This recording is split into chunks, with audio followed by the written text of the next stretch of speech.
యేసు ప్రభు బాప్తీసానికి ముందు జీవితం.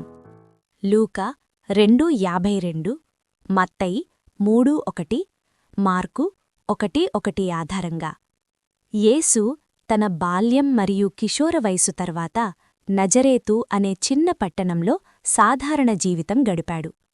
ఆయన మరియా మరియు యోసేపుతో కలిసి నివసిస్తూ తన తండ్రికి విధేయుడిగా ఉండేవాడు.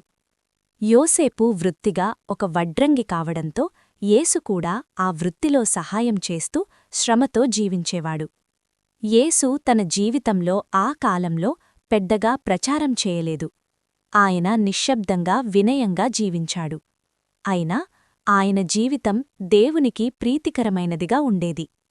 బైబిల్ ఇలా చెబుతుంది: యేసు జ్ఞానంలో, వయస్సులో, దేవుని కృపలో మరియు మనుష్యుల అనుగ్రహంలో పెరుగుతూ వచ్చాడు.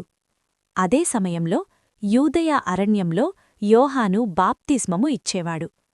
ప్రజలను పాపాల పశ్చాత్తాపానికి పిలుస్తూ దేవుని రాజ్యం సమీపంలో ఉందని ప్రకటించాడు. ఆయన చెప్పిన సందేశం ఇలా ఉండేది: పశ్చాత్తాపపడండి, ఎందుకంటే పరలోక రాజ్యం దగ్గరగా ఉంది. ప్రజలు యోహాను బోధనను విని తమ పాపాలను ఒప్పుకుని యోర్దాను నదిలో బాప్తిస్మము పొందేవారు. యోహాను ఇలా చెప్పాడు: నా తరువాత రాబోయేవాడు నాకన్నా గొప్పవాడు. నేను నీళ్లతో బాప్తిస్మమిస్తున్నాను, కాని ఆయన పరిశుద్ధాత్మతో బాప్తిస్మమిస్తాడు. ఈ సమయంలో యేసు ఇంకా ప్రజల మధ్యకి రాలేదు. ఆయన తండ్రి నియమించిన సమయాన్ని ఓర్పుతో ఎదురుచూశాడు.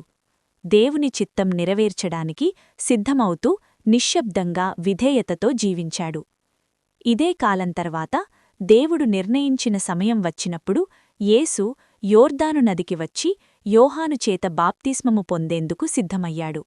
అలా ఆయన ప్రజల సేవకు అడుగుపెట్టే ముందు ఈ శాంతమైన సిద్ధత కాలం ముగిసింది.